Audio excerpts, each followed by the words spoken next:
हाय, तो आज है Tuesday and day 2 of our 1 week training schedule for cutting and as per our schedule आज अपन परफॉर्म करेंगे एक push workout. Unlike yesterday, today's focus will be totally entirely fully on strength. As मैं cut पे हूँ तो मैं नहीं चाहता कि मेरी किसी भी तरह की स्ट्रेंथ लूज हो and today's workout is absolutely perfect for strength as well as muscle gain.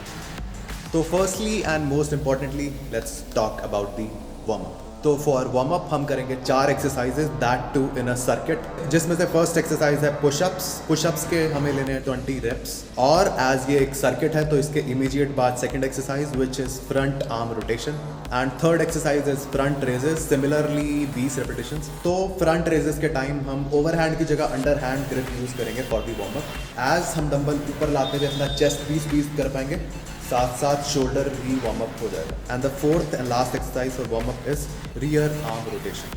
तो अब हो क्या रहा है कि pushups and secondly front raises से तो हम अपना मसल वार्म अप कर रहे हैं। तो जो हमारा front end rear arm rotation है वो एज अ डायनेमिक स्ट्रेचिंग काम करेगा। तो ये वार्म अप परफेक्ट है for a push day.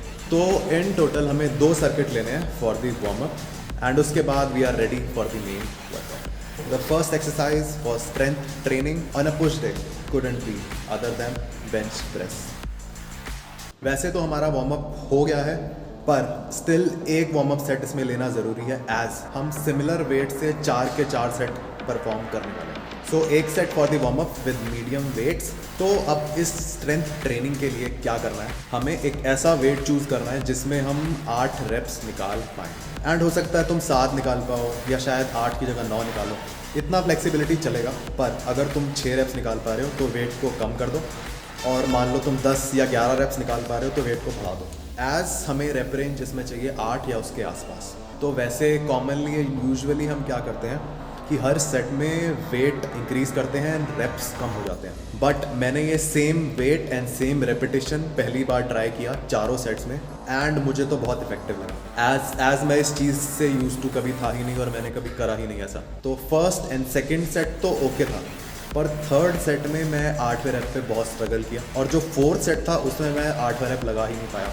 7 rape में मेरा फेलियर हो गया। पर अच्छी चीज़ ये है कि हमारा मसल फेलियर टच कर गया and that too with very low reps. The second exercise is barbell overhead presses. Now मैंने चेस्ट के बाद इमीडिएट शोल्डर पे क्यों स्विच कर लिया, क्योंकि आज हमारा एम है to lift as heavy as we can. तो अगर मैं एक एक्सरसाइज और परफॉर्म करता चेस्ट की तो मैं इतना हैवी नहीं जा पाता क्योंकि मेरी चेस्ट फुल सोर थी फ्लैट बेंच परफॉर्म करने के बाद। तो मैंने चेस्ट को रेस्ट देने के लिए सेकंड एक्सरसाइज शोल्डर की चूज़ कर ली ताकि मैं जब दोबारा चेस्ट पे जाऊँ तो सेम एनर्जी सेम स्ट्रेंथ के साथ मैं सेकंड एक्सरसाइज परफॉर्म कर पाऊँ। नाउ OHP में भी मैंने सेम एक वार्म अप सेट लिया with medium wait. Now similarly इसमें भी ऐसा ही वेट चूज़ करना है जिसमें तुम 8 रेप्स निकाल पाओ या उसके आसपास। इसमें भी सेम चीज़ हुई और मैं लास्ट सेट में 8 रेप्स की जगह 6 ही निकाल पाया। बट ओवरऑल सेट्स अच्छे गए क्योंकि ये मेरे लिए तो एक बहुत नया अप्रोच था और नया एक्सपीरियंस था to do same amount of reps and that too with same amount of weight. And हम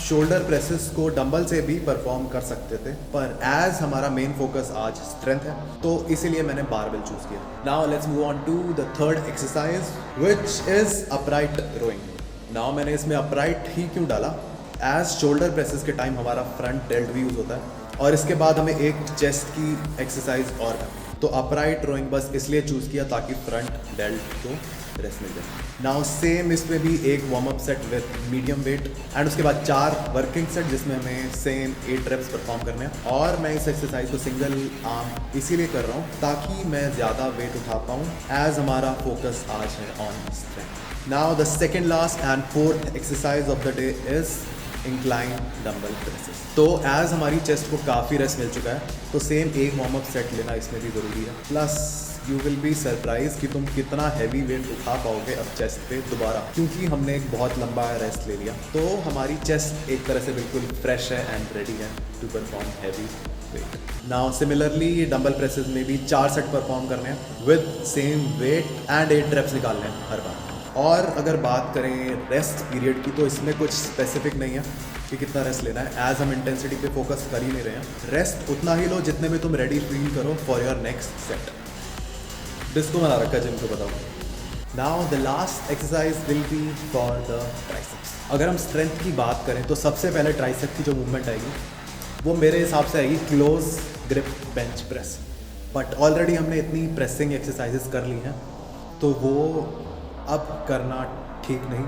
उसके बाद जो एक्सरसाइज आती है वो आती है स्कल क्रशर, जो हम बेंच पे लेट के इजी बार के साथ परफॉर्म करते हैं। तो मेरे लेफ्ट ट्राइसेप में इंजरी है इसलिए वो मैं नहीं मार सकता, तो मैं नॉर्मल पुली पे रॉड लगा के ट्राइसेप करी मैंने। बाकी ट्राइसेप साइज के लिए एंड स्ट्रेंथ के लिए जो पहली एक्सरसाइज मैं रिकमेंड करूँगा वो होगी स्कल क्रशर। तुम स्कल क्रशर ही परफॉर्म करना, अगर तुम्हें कुछ ऐसा इशू नहीं है तो। मैं भी वही करता हूँ बट सैडली नहीं कर सकता। ये था day 2 of my full week training schedule. अब हम मिलेंगे परसों विद लेग डे। और शीश, ये शीश इसलिए निकला क्योंकि मैं ऑलरेडी एक high intensity high volume leg day कर चुका हूँ और कल लगने वाली। बात करें इस पुश वर्कआउट की तो ये परफेक्ट था for strength and muscle gain.